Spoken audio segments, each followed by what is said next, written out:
Hi, I'm Neil Gardiner, bicycling skills coach, and we're here today to talk about getting started.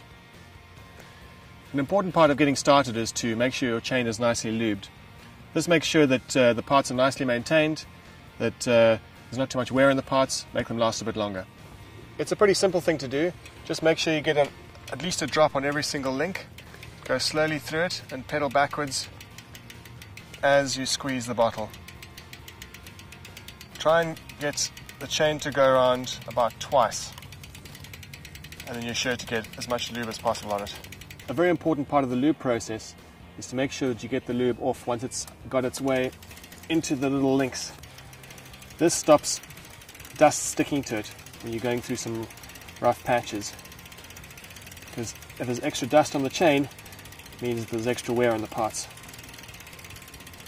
Before you go for your ride, a very worthwhile thing to do is a quick safety check, just a once over on your bike to make sure that everything's tight. Sometimes things can get loose in transit, or if the bike shop's had a go at it, sometimes they don't always remember to tighten various things. So it's important, just like you pack your own parachute, to check your own bike. Firstly, check the brakes. And don't just do both, do each one individually. Hold that and just make sure that it's all nice and tight. Make sure the levers are nice and fastened onto the bar very tightly. The front one is probably the most important one, because if that goes, you're in deep trouble. Make sure that the calipers are also tight too.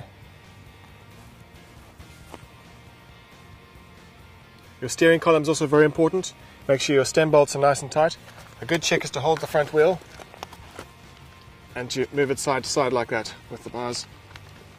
Put as much into it as you can. It has to be very, very tight. When you do the stem bolts, make sure you have an Allen key handy.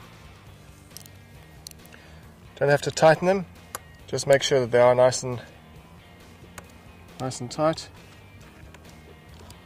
Each one individually. And then just do a quick final check to make sure it's nice and tight. Alright, almost done. Check the pedals are nice and tight on the cranks, and check the cranks are tight on the bottom bracket. And lastly, make sure there's plenty of air in your tyres. So those are just a couple of things you should do before you start your ride, and now I'm ready for mine.